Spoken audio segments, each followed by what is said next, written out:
Hi, everybody.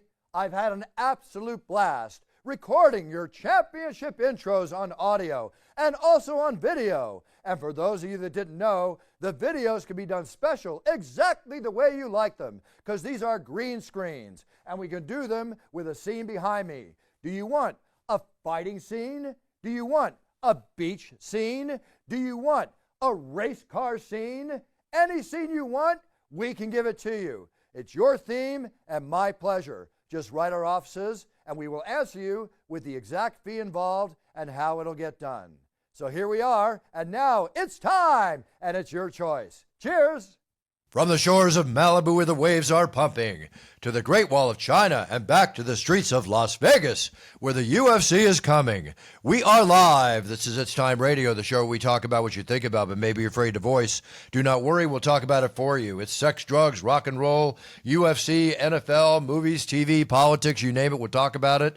I'm here with TJ DeSantis, my co-host, and my producer. TJ, how are you? I'm good. I always worry when you say it's sex, drugs, and rock and roll because people look at my face and then they're like, we don't want to hear this guy talk about sex. Yeah, well, you know what? Something for everybody. Everybody's got a flavor, TJ. Don't worry. It's all there. All right. Oh, let's talk about our special guest. Special guest, friend of the show, friend of mine, brother of mine, best friend on the road warriors together, Jon Anik, the greatest commentator in all of sports. How are you? My man, I appreciate that. And Buff was saying in our little pre-show meeting, thank you, Johnny, for doing this. I really appreciate it. Let us be clear. As long as my schedule doesn't have a conflict, Buff, there's nothing you could ask me to do that I would not show up for my man, my road warrior, my best friend on the road, to be sure. We just don't get to hang out nearly as much as we used to for myriad reasons. But we got to get a walk-in this Saturday in the Big A, buddy. We got to make this happen. Yeah, so you're down in Anaheim, right? This coming Yes, sir. Saturday. This Saturday a week. I don't know about a walk. Early show, John. Early call. Well, I can tell you we've lost a fight. So 3:30 p.m.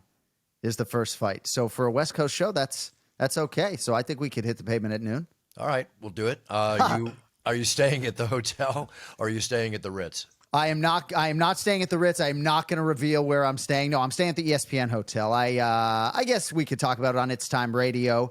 It's gotten sort of chaotic at that host hotel. Obviously, I'm getting there Tuesday or Wednesday. You're not coming in until Friday, but I'm losing so much valuable prep time doing other things, right? So I stay at the ESPN hotel whenever possible, and it just has helped my workflow immeasurably. So I will not be staying under the same roof, but I will come find you at noon on show day. Okay, I wanted to say this, guys. Like, since COVID, has sort of gone away and we're back to normal, the fans that show up to the Fighter Hotel once that information gets out there, it's crazy now. There's like people queuing up outside. In Toronto, it was really hard to come and go from the Fighter Hotel.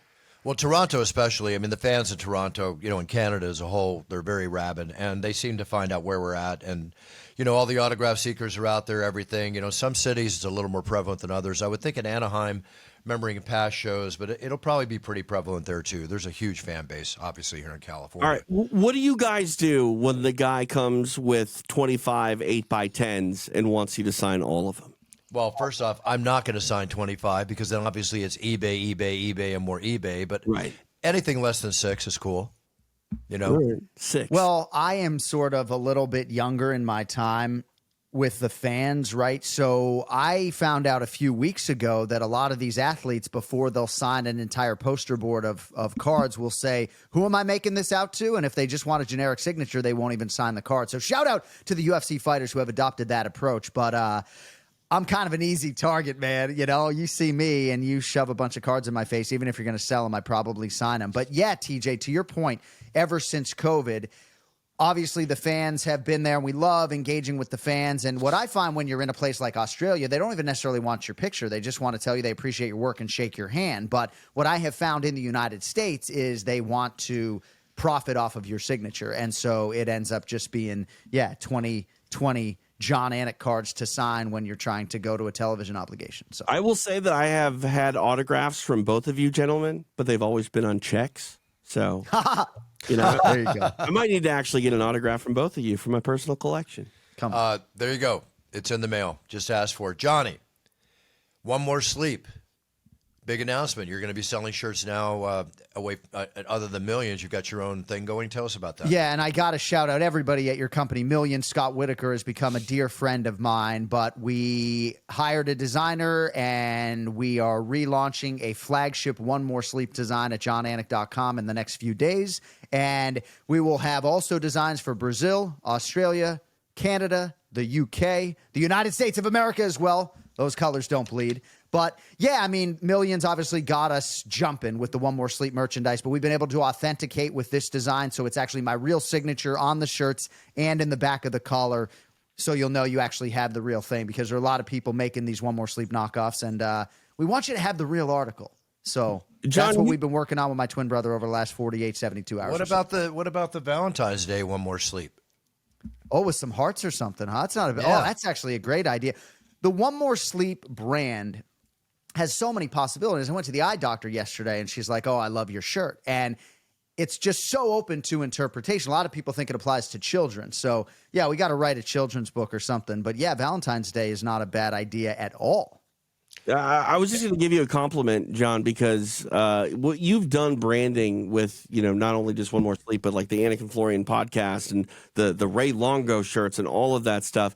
You've built something pretty special. It's there are a million podcasts out there. We're on one right now, but it's another thing to sort of transcend the genre and actually create a community. And you've done a really great job at that with, Cody Marrow and Kenny and Ray Longo and everybody, Brian Petrie. Like it feels like the Anik and Florian podcast is not just a show. It is very much its own platform in a lot of ways. Well, thank you, man. That means a whole lot coming from the guy without whom we wouldn't have started it back in 2015. It's crazy that we are coming up on 9 years. And I think the biggest key to whatever relative success the show has had is that we have been there every single Monday. Now we're twice a week, but we have been there every single Monday for 9 years without fail. And some would suggest maybe our show is meat and potatoes, but it's the meat and potatoes that a lot of fight fans and handicappers and MMA bettors want. So thank you for saying that. And the last thing I'll say about it, it's investment, right? I've invested in this studio. I've invested in a whole team. Kenny Florian and I have hired my twin brother Jason to run Anik and Florian LLC, paying Ray Longo now what he's worth, or at least close to it, paying a handicapper. We have an audio engineer in Port Chester, New York, who helps us. So we hired a company called Creo Social to help with social. So most of the money that we're making is being reinvested in the brand. So to have you acknowledge it means a whole lot to the team, buddy.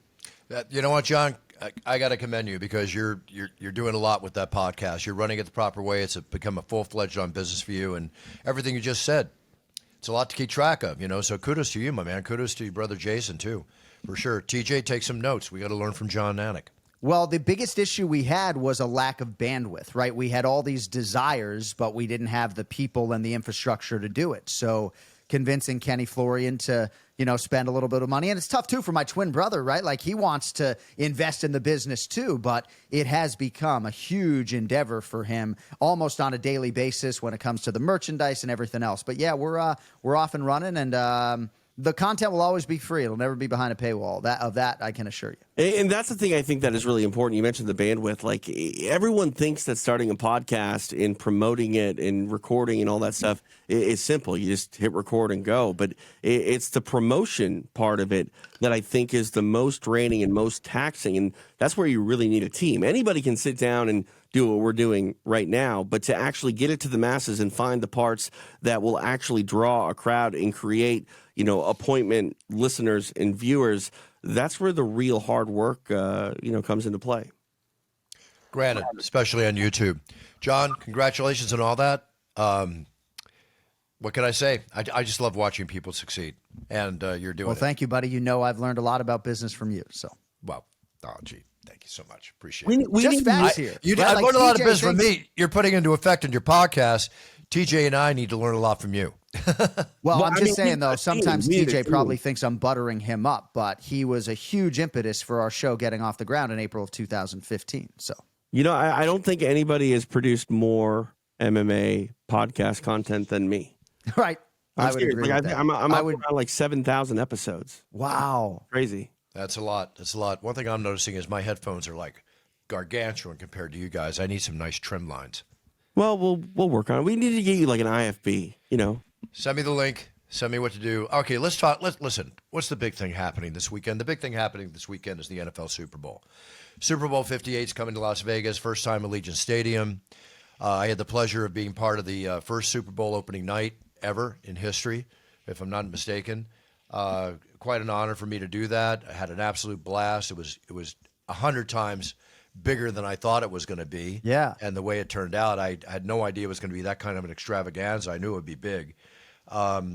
But wow, what a thing. And did you get the stuff I sent you, TJ? Yeah, I'm going to put it in post-production. We can actually air it now. But when I saw some of the clips, Buff, I had a panic attack thinking did the game already happen? What is this? Why is the stadium packed? That was some of the reaction from people I noticed on Twitter and responses on Instagram and stuff like that. But obviously they're not true football fans if they're asking if the game already happened. But, I got there. It was a very long thing, about 3 hours. Came out, did the Chiefs at first, and they came out. They took the dais. They went up. I went down. They went up. And then they all called me up, right?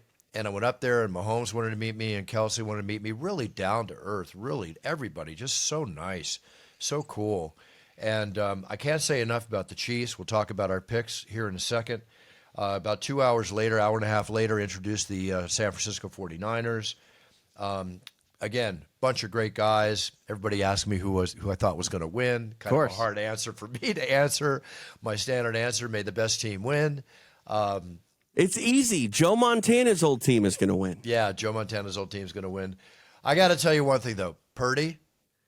I felt like I was talking to a college kid. It's amazing what he's achieved, and he just looks so young, as they all do. Well, it's only his second year, right? And he is not all that removed from a very good collegiate career. But I think for a lot of us on the UFC side, it was just so cool to see you do all of that stuff and connect with athletes on that level like Patrick Mahomes and Travis Kelce. Oftentimes, I'm curious the extent to which your audience on social media enjoys that content or appreciates that content, right? Because I do an NFL podcast, and most of my following couldn't give a rat's ass about the National Football League.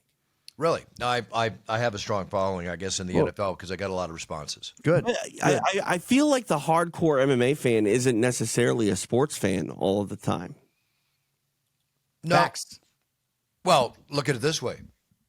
The NFL fans tuning in on Sunday is going to probably be accelerated, of course, because the Taylor Swift, Kelsey publicity. You have a lot of people that probably were not watching the NFL that are watching the NFL now. I'm sure that Taylor Swift has brought a lot of eyeballs to football. Do you disagree with that, John? Not at all. I bought my daughter a Travis Kelce player tee. Now, she is a New England Patriots fan, and I don't force that upon her. I mean, she was born into a Patriots household here in Miami Dolphins country in South Florida, but she was actually born in New England. But she roots for the Patriots, but no, definitely she has a vested interest in the Kansas City Chiefs once New England is eliminated. And I find it interesting. A lot of people don't want to hear about Taylor Swift, but Travis Kelce is the one who pursued a relationship with Taylor Swift, right? So as much as maybe the fan base has swelled because of Taylor Swift's presence at these games, he pursued her. This was not Taylor Swift trying to draw the UFC or the NFL fan base to her in any way, shape, or form. So I have no room for Taylor Swift criticism whatsoever. There's a lot of it out there, and I find it very off-putting. I'm just wondering if there's no reason for. I'm sorry, TJ. Go ahead. No, I was just gonna say. I wonder if you made the connect. Are you gonna go on tour with Taylor now, and it's time for Taylor Swift? Is that what you're doing?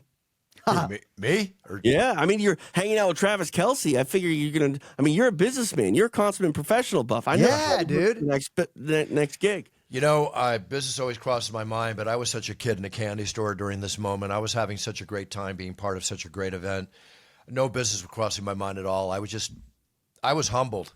I was humbled and honored by the whole thing. That's a great answer. But that is exceedingly rare for business to not be on those frontal lobes of your brainstem, right? And to TJ's point, could you imagine introducing Taylor Swift? Probably a pretty big payday. Yeah, payday, heyday. That's all I can say. You talk about jerseys, the top-selling jerseys in the NFL. It's interesting because Christian McCaffrey is the number one jersey seller out of anybody. Micah Parsons, number 2. CeeDee Lamb, 3. Jason Kelce, number 4, right? Before his brother. Patrick Mahomes, 5. Jalen Hurts, 6. Purdy 7, Josh Allen 8, and Burrows 9. Kelsey's the 10th. His brother is actually sold more T-shirts than Travis. Is that all time, or is that like This season? Okay. This season. Those are the top 10 selling jerseys by week. Those are What the a ones lot of that comes down to is just the power of those markets, Dallas, Philadelphia, and San Francisco in the NFL. There were rumblings that the Eagles and the Cowboys, even though they retained their head coaches, and I don't know if these rumors are true, but that they both wanted to talk to Bill Belichick, and he did not want to go to a media market that was that robust. If you are the head coach of the Dallas Cowboys, there is so much asked of you outside of football, outside of the proverbial octagon, right? And I think for Bill Belichick, all he wants to do is coach football and coach young football players. And when you're the head coach of the Cowboys, doing dinners and hobnobbing with people. So I find that interesting as it ties into the jerseys, because to have 2 of the top 3 be Dallas Cowboys tells you all you need to know about what is still America's team. Were you surprised, John, that Atlanta passed on Belichick? Well, I think there's some ageism when it comes down to it. I have no doubt that Raheem Morris is a great hire, and I think he'll really resonate in Atlanta. But Bill Belichick still is sharp as a tack when it comes to coaching football. And whether it's Tom Brady or Julian Edelman, his former players, or me, I think we're all surprised that he didn't get a gig. But it sounds like there was some selectivity with Belichick. There are still rumblings that Andy Reid might retire and the Kansas City Chiefs might be interested in Bill. I hope that if his desire is to be back on an NFL sideline, it'll happen mid-season next year if some coach is fired, or it happens after another offseason. But I just hope this is not the note upon which he goes out. Oh, you know, I'm a big Andy Reid fan, obviously, because of the fact that he did coach the Philadelphia Eagles, all the way to the Kansas City Chiefs. So definitely something I stuck with, enjoying. I had the pleasure of meeting him for the first time on Monday night, too. Very humble, very nice guy. Wow.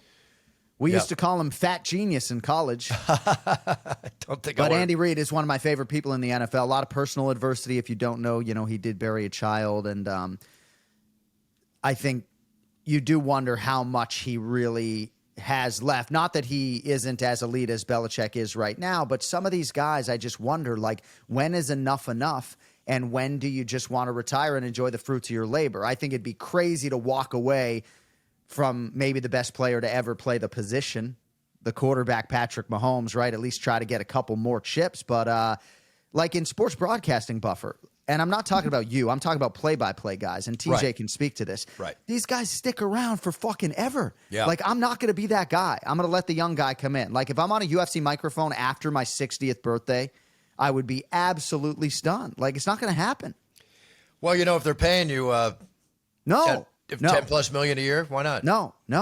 Because I want to let a young guy come do it, right? And I think when you have a high-profile job, there's never maybe a great time to walk away. And as you get older, the money's only going to go up in theory. There's never a perfect time to walk away. But I can assure you, Rogan, Dana White, like, you'll probably all outlast me. That's interesting, John. We're all going to walk away sometime. What that tells me is your job isn't a part of your identity per se, which I commend you for, because to me, I could never envision a life where I'm not broadcasting in some way, shape, or form. Like, I've done it since I was 16 years old, and like, I don't know what I would do with myself if I wasn't doing a podcast or trying to call fights. So like, you can step away like that. That's interesting. Well, obviously, I have to support my family. And when I maybe sit here and do a radio show from my home studio 5 days a week, maybe I'm not making as much money, but I'm still producing income. I just don't want to be that guy that sticks around and prevents opportunities from young up-and-coming broadcasters. But I do think it's part of my identity. And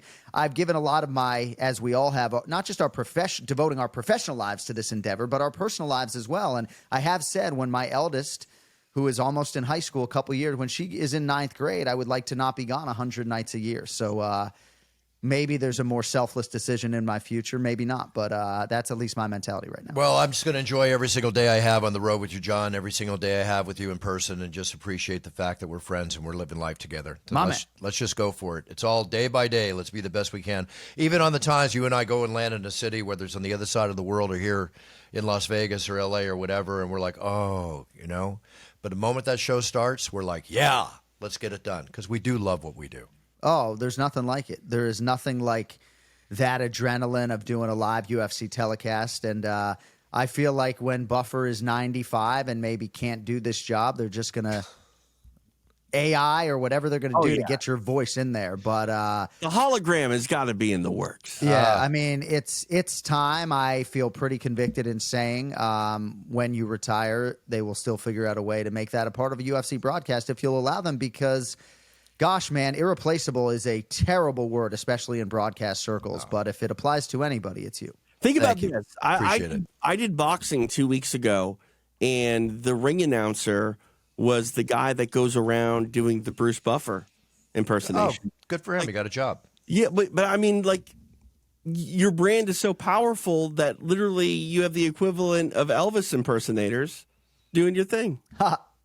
Imitation's the height of, what is it? Highest form of flattery. Flattery. That's fine. But listen, one last thing, because I want to get into the Super Bowl. Yeah. Announcers out there coming up and coming, they write me all the time, and I write back and all. But the first advice I give you is analyze what everybody does, see what makes them successful, but create your own style. You're never going to become your own man, your popularity, or make a mark for yourself unless you have your own distinct style. I could have copied someone named Michael Buffer, the greatest announcer of all time, very easily, and my goal was not to be Frank Sinatra Jr. And I spent years developing my own style, and that's why I had to have it, or I would have quit. So I do voiceover gigs on the side, and I had a voiceover audition the other day where literally it was for a boxing podcast, and in the copy it said, "Let's get ready to rumble." And I wrote them a note that said, "You probably shouldn't try to have someone say this." Damn. One less paycheck. Thanks, TJ. Appreciate it very much. They might not listen to me, Buff, but you never. All right, let's talk Niners and Chiefs. Let's break it down. Before we give our picks, you got Mahomes, experience, on his way to becoming a GOAT himself. Purdy, young, second year. John, how much does that play into the fact in the Super Bowl? Oh, it definitely is a factor. And I think if you want to simplify the handicap, you could just say, I don't really want to fade Patrick Mahomes, who, as I said earlier, is probably the best person who has ever played quarterback in the NFL. Tom Brady can be the greatest of all time, but this game has slowed down for Patrick Mahomes to such an extent, playing mistake-free football on the road as an underdog in several games to get here, which has not been his path prior. So I'll be betting on him under half an interception, which is essentially even money, maybe minus 115 right now. I just expect a mistake-free game from Patrick Mahomes. Everything slows down for the guy. But Brock Purdy has proven that he can produce greatness as well. He needed to make plays for them to win the Green Bay Packers game. I think what a lot of people are pointing to, Buff, is the current form of the Kansas City Chiefs is better than the current form of the San Francisco 49ers. The 49ers were the best team in football all year long. Shout out to the Baltimore Ravens who beat them on their home floor. But the Kansas City Chiefs right now are absolutely a juggernaut, and I think their defense might be the best unit of any unit on the field come this Sunday. So it's Chiefs +2 for me. I have more action, though, on the proposition markets because I'm not in love with the side. I could see many scenarios whereby Christian McCaffrey goes off and the Niners win the game. So I'm looking at props more than I am looking at the side, but forced to make a play, I do like Kansas City. Interesting. I personally, I'm looking at Mahomes. I have this sort of attitude, never bet against John Jones, never get a bet against Patrick Mahomes. Yeah. Simple as that. My attitude is that their defense is the best defense on the field, even though San Francisco's top notch. I've lost 2 Super Bowls in now 17 years with one thought in mind. Defense wins Super Bowls. So Kansas City is +2. I'm going to buy them to 3. I hope they go up to 2.5, and I'll buy them to 3.5. And if I can get 3.5, there's going to be a lot on Kansas City. Yeah. I believe it's going to be a field goal win either way. The other thing I like, Harrison Butker, the kicker for Kansas City, has just been money all year. On the other side, you have a rookie, Jake Moody, and even though this is climate-controlled, it's indoors, but Moody's already missed 3 kicks in January alone. And Butker's been money. So I like over a field goal and a half for Harrison Butker, right? So he's got to make 2 field goals for that to cash. Certainly Mahomes could be at his efficient best, and he might not even get those opportunities. But I feel like if Butker gets 2 opportunities at whatever distance, he's going to connect on those. So there are a lot of reasons to like Kansas City. They also have 2 Hall of Fame coaches, right? Steve Spagnuolo is going into the Hall of Fame. He's one of the best defensive minds of all time. He was the guy who beat the 18-0 at the time New England Patriots back in 2007. Andy Reid, first ballot Hall of Famer. Kyle Shanahan is one of the great coaches of this era, to be sure, but he needs to win this Super Bowl to be a Hall of Famer. So I just think there are too many things stacking up for Kansas City. I do have some futures on the Niners as high as plus 470, so maybe there's some subconscious hedge going on there. But every single sharp handicapper that I have talked to, I had 2 featured on my podcast. Everybody's back in Kansas City plus 2. What about the over-under? The over-under being 47.5. So I'm not much of a total guy. I would play over 47.5. I would play it probably up to 48.5. I'd be more inclined to probably bet the Chiefs team total over 23.5, but I did get burned on Kansas City's total on Championship Sunday when it looked like they were going to get to 30 easily against the Ravens, and then they sort of sat on a number for a while. So forced to choose, I think we could see a lot of points in this game. But as you know me, historically, over, under, not my cup of tea. Got it. Not my cup of tea either. Some of the prop bets now for the first time ever, aside from football players and celebrities, the Taylor Swift prop bets. Taylor Swift will be shown live after the Chiefs' first TD. Yes, minus 304. Oh, Right. gosh. I would actually say no and just hope that Travis Kelce doesn't score that touchdown. If the director goes to her on a non-Kelce TD that early on in the Super Bowl, I would probably take issue with that directorial decision. Plus 230 on no. Yeah, I would probably say plus 230, but you can be sure if Kelce scores that touchdown. Here's an interesting one. If she makes it back from Korea to be at the Super Bowl, the over-under on her being shown live on live shots, the over's 5.5, plus 125, the under 5.5, minus 157. Yeah, I would go under. Here's the thing. I love Taylor Swift. I wore a Taylor Swift T-shirt on my podcast. I'm taking my daughters to see her in Miami, and it's a 5-figure thing probably at least to get them in the building. But you can be sure in television circles they are having conversations about this and not oversaturating the broadcast with Taylor Swift. So, yeah, if Travis Kelce catches 10 balls and scores a couple touchdowns, that thing's probably going soaring over. But I would say they'll show her 3 or 4 times max. Yeah, I would say so too. So bottom line, what we're saying is we're both going on Kansas City. Experience, everything else. It's an either-or game. Yeah. Best team wins, either-or game. But I do predict this could be a really fine Super Bowl. I think we're in store for a great game. The other thing is the halftime show, the TV spots. You know, there's basically the last Super Bowl drew over 115 million viewers, which is a big thing for people to advertise their wares, their products, everything else. My biggest complaint about the Super Bowl halftime commercials, as enjoyable as they are, how many times have you watched a commercial? Yeah, it's very inventive, it's very cool, but at the end of it, the brand awareness is nothing, and I forget what the hell the commercial was about. Right. You know? Right. The greatest commercial I think I ever saw was last year. I think it was when they put that, what do you call that symbol you scan with your camera? Oh, the QR code. The QR code. I thought that was the best commercial because it made a point. That one. Right. It becomes interactive at that point, too. Very interactive. And, you know, the amount of money the celebrities receive is an average of anywhere from $1 to $10 million or more, $25 million in some cases. To be in a commercial, as little as $25,000 for cameos. I won't comment because I have had a Super Bowl commercial. I didn't make $10 million, I will tell you that much. Larry David received $10 million in 2022 for that ad for FTX, which eventually was the cryptocurrency company that collapsed and the founder went to or got convicted of fraud. So wow. I hope Larry David cashed his check. That's going to be very interesting. The other thing is, too, is that Tiesto pulled out of the halftime show, the famous DJ. He has a family emergency. I hope everything's okay. Oh, wow. Got to be very, very big for him to pull out. They're bringing in Cascade. Usher's talking to Justin Bieber about coming in. So the usual, there'll be the big halftime performance. And a big event for whoever wins the Super Bowl, as usual, or what's happened once before. You know that I'm not a pay-for-play guy, but you know that chicken ranch outside Vegas? Yeah. Winning team, free limo, free service, free visit to the chicken ranch, all the team members. There you go. How about it? All of your desires in Las Vegas. I had a lot of opportunities, but they were all recreational, essentially, to come to Las Vegas, right? It was just going to be a week of parties before UFC 298. Didn't seem like the right decision. But now I'm bemoaning the fact that I'm not showing up. Hey, I have a number I wanted to throw your way. What? Approximately 67.8 million adults, which is 26% of the adult population of the United States, is expected to bet on this Super Bowl, could combine to bet over $23 billion on the Super Bowl between the San Francisco 49ers and the Kansas City Chiefs. That according to survey results released by the American Gaming Association. Now, TJ, you may not be in that mix with me and Buff, but see, Brucey and I have been betting on sports almost every day for 25, 30 years. So the fact that there has been this national embrace of sports betting is really nice for us, right? Like I can only bet legally in Florida as of a few weeks ago.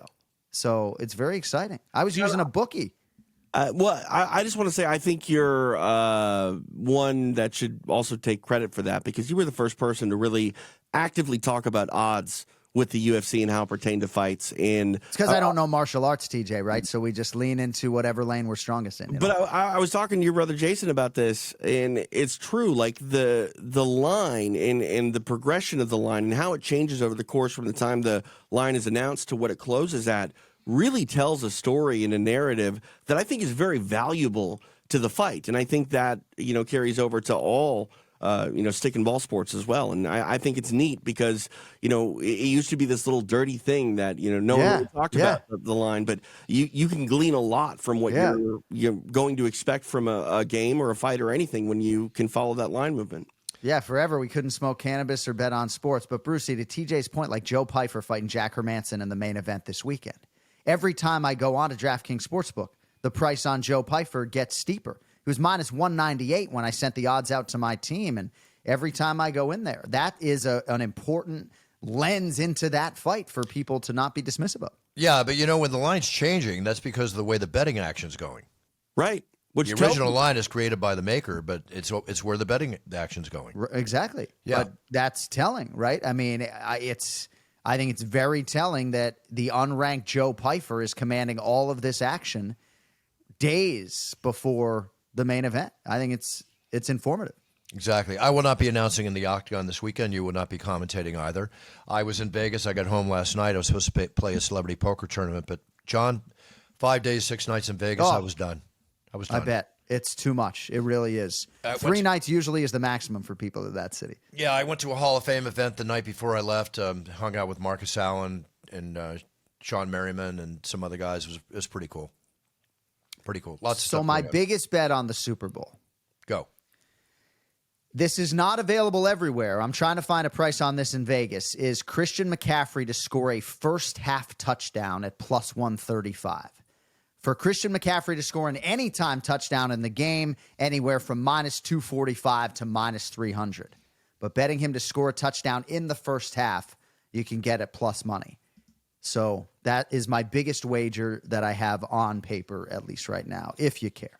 So the wager was, again, for him to score a touchdown, but it's got to be in the first half, plus 135. Christian McCaffrey, first half touchdown, plus 135. I like the early action. I'm on tails in the coin toss as well. I like having a lot of first half action as well, and then I can try to clean up my mess while everybody else is watching Usher. That sounds like me. I'm the same way. I go big on the second half, depending on how so-so I did in the first half. Right. Yeah, exactly. Okay, so, John, I also did on yesterday, I announced a celebrity poker tournament with Max Crosby. I saw that. Yeah, coming off his thumb injury, and Paige Spiranek, the Sports Illustrated swimsuit model, who's also like a pro golfer, a really top pro golfer. That was really cool. I could have played, but I had to catch a plane. But, man, I think you would have loved that. You would have loved playing in that tournament. Oh, man. No, right up my alley. I just, I think the next time the Super Bowl is going to be in Vegas, and hopefully it'll only be 5 or 6 years. I mean, I think this has been a resounding success, at least if Radio Row was just booming. Like everything about having the Super Bowl in Vegas makes sense. And I just don't think they're going to wait very long to get back there as host city. And next time around, I'm just going to come there and black out for 5 days. So, well, I'll be there with you, hopefully doing what I do. And listen, right now, Vegas is established itself with the Super Bowl. It truly is the entertainment capital of the world. What can you not do in Las Vegas? Right? Yeah, I mean, I felt like it was even before the sports teams started to invade. Well, NBA's coming there, right? Presumably. Yeah. What else do we need beside NBA? Oh, Major League Baseball team? Yeah, the Oakland A's have 1 foot in Vegas. I don't know if you saw Mayor Goodman this week made some comments that she thinks they should stay in Oakland. There's more to that quote than I just put out there, but yeah. Gotcha. All right, Johnny, you got to go. You got to take your... I have 4 minutes, bud. If you 4 minutes. Yeah, no, I do want to use them. I could tell you what else I have action on if you really want to know. It's disgusting how many bets I have on the Super Bowl. Keep going. All right, I have $230 to pay $200 on Brock Purdy over 12.5 rushing yards, $145 to pay $100, so minus 145. Christian McCaffrey over 33.5 receiving yards. Here's an interesting bet. And again, depending on where you're playing, not all of these proposition markets are going to be available. I have Christian McCaffrey over 3.5 yards on his first rushing attempt. He just runs like a bat out of hell, and I just feel like he's going to get to 4 yards on that first carry. I mentioned no interception for Mahomes, and then I did put $50 to pay $1,000 on Deebo Samuel to win the MVP at 20-1. So we're all over the board, and it's going to be frightening come Sunday morning to see how many straight wagers I have. Probably going to be like 35 bets on the game. That's awesome. That's a lot of fun to watch. How do you feel about buying up in points and taking, like if you buy it to 3.5, you're minus 171. So, for instance, you put $1,000 down at plus 3.5, Kansas City, you win $584. Yeah, I don't have a huge issue with buying points. And if anybody looks at your record historically, you have realized great success betting points. So I'm not as inclined to do it, but my bankroll's not as fat as yours either. So sometimes I got to just swallow the minus 110 and hope for the best. Okay. All right. Seriously, I'm waiting till game day. I'm hoping it goes up. I don't see that happening, but I wish you all the best. All right, then I'm betting before game day. Well, it's +2. I think if you're in a situation where you're trying to buy points, I would buy the 1 or 1.5 right now while the 2 is still available. I think it goes to 1.5 before it goes up to 2.5. You know what? You buy it to 3. It's minus 143. You bet 1,000, you win 700. That's not that bad. That's pretty good. You bet 100, you win $70. That's not that bad. And you push if they lose by 3. Yeah. That's boring. Well, yeah, you could buy it up to 3.5, but that is price prohibitive, I would think. Yeah, it's too much. It's too much. No question. All right, Johnny. Real quick. Yes.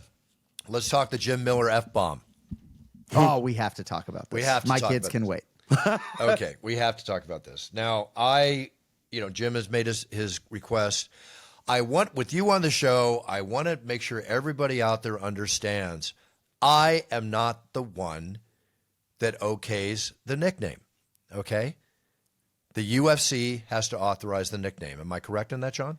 You are, and you are addressing an audience at T-Mobile Arena that is 20,000 plus people, right? Yeah. But for me, right, like I'm more in the forgiveness business than the permission business. But I think for this one, you probably would have to run it by the UFC. But I would imagine if you went to Dana on this, he would say you can announce him as Jim fucking Miller, Like, I'm going to talk to Jim in our fighter meeting privately, and I was just going to pull him aside with your blessing and say, hey, man, because MMA Junkie did a story on this, and I had just commented on someone's Instagram that there's always the morning weigh-in.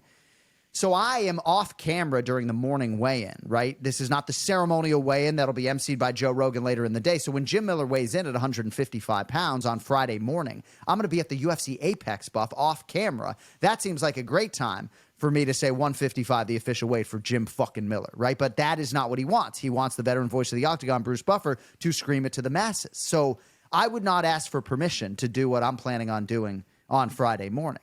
But for you, it's a different situation. But, Jon Anik isn't even a poor man's Bruce Buffer. Jim's probably going to be like, hey, man, like, thanks, but no thanks. Yeah, but that's in the morning. Sorry, TJ. That's in the morning, but you have the afternoon on TV weigh-ins. Would you say it at that? I would, but Joe Rogan is doing the ceremonial weigh-in. So I'm just curious what the inflection from Buff would be on fucking. It would be the greatest effing you would ever hear in your life. Can you give it to us now or no? No, because AI will take it. Everybody will take it. I'll beep it. Oh, yeah. Just give it to us. I'll beep it. All right. You going to beep it? I'll beep it. Jim!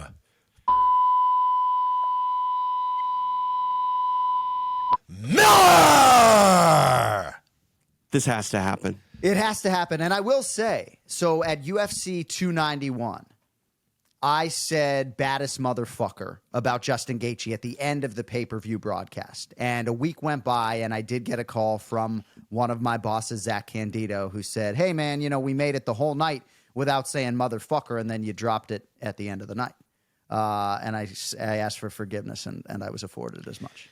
Well, let me just say this for the record, because John Morgan asked me when I was at the Apex last week. And I know I said that I wouldn't. I don't curse. You know, I have brand awareness. I have a lot of things I have to consider, you know, in all this type thing. And also, you know how I feel about being role models, you know, in what we do and so on and so forth. We all say the F-bomb from time to time. Yeah. If the UFC, you know, I get bios that have the approved nicknames in them. Yes. Right? Just like you do. And that's what we have to go by, right? I get the bio for Jim Miller and they approve it and they're telling me to say it. Right. Yeah. Then I have to consider saying it. Right. You can obviously say, I just don't feel comfortable saying that in terms of my brand and being a role model for kids. But yes, absolutely. I think that it's a conversation that will probably be had, right? I mean, yeah. Nobody has any issue when you say the axe murderer. Yeah. Or what was the one last week? Raw Dog? Raw Dog.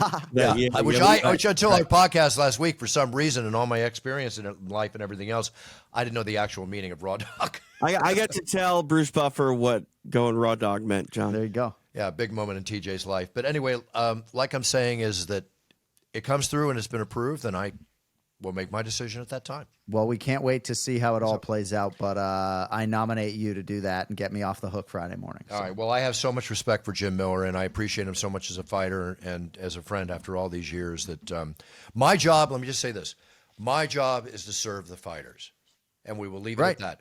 Right. If the UFC approves the nicknames, if it's not said, it wasn't approved. Period. And I'll leave you with this. I said in front of all three of my children and my wife within the last 72 hours, I said, I'm so glad I laid a foundation of cussing and swearing in front of my children liberally so that I don't have to answer to it every time I swear. My kids are totally desensitized. It's a little bit of a navigation with my 5-year-old son who's dying to say fuck right now. But they don't swear at school, right? And that's their own gig. But it was the one thing I got ahead of with my wife when we had a baby. I was like, I'm just letting you know, like, I'm going to swear in front of the kids and I'm not going to be reprimanded for it. And I'm so glad I did it, right? They're just words. They're just words. When you drop off the kids, and I know you got to go pick them up, John, do you go, you'll fucking later? Not quite there. But, you know, the real issue is the hip-hop music I listen to. A lot of these tracks don't have clean versions. So that's really where they hear that F word more than their daddy. There you go.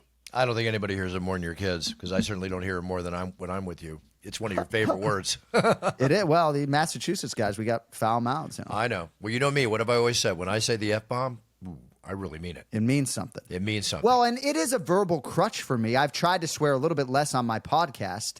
Some people have a verbal crutch like or like or you know. What I have found as I've tried to really study my podcast performance and try to master pausing, the best way to master pausing is to practice in social conversations. But what I did find in scrubbing my own stuff was that I used fuck as a verbal crutch more than I would like. So I'm trying to scale it back, but I don't fucking know, man. It just comes so goddamn naturally. It's the most dynamic word in the English language. There you go.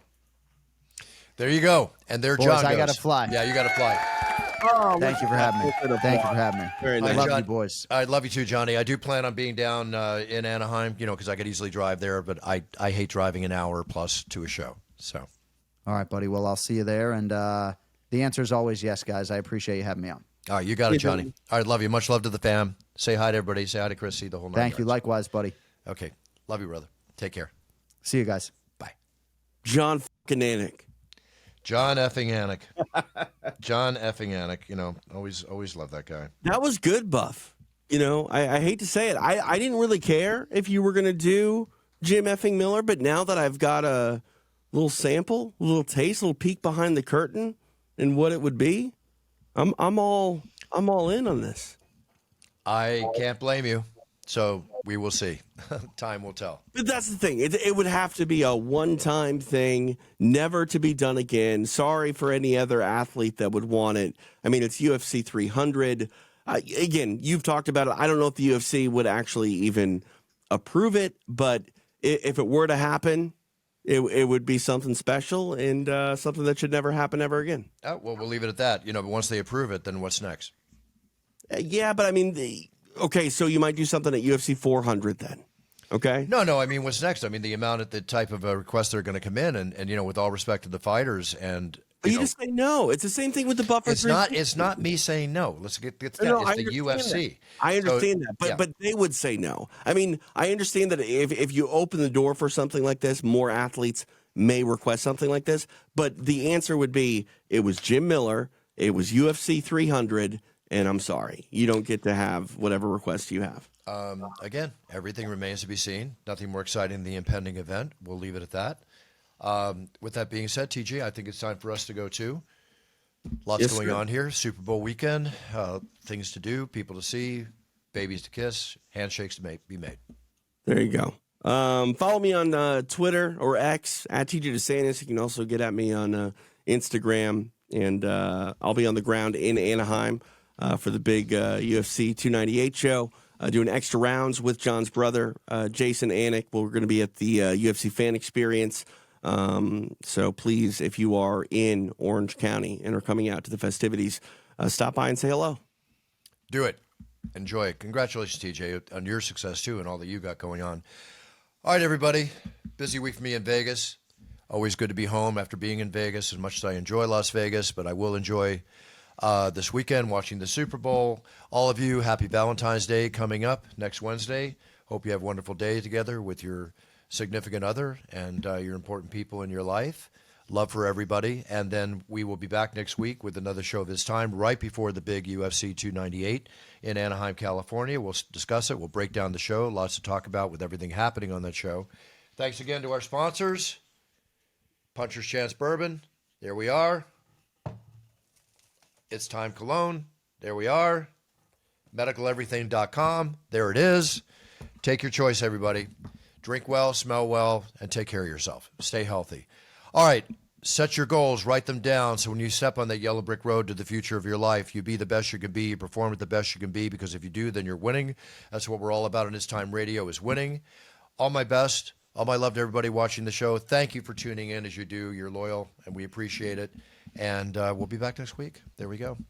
Kansas City, +2, buy them to 3, 3.5, win a lot of money. Have a good time. Just basically enjoy the game. It's going to be a great game. Cheers.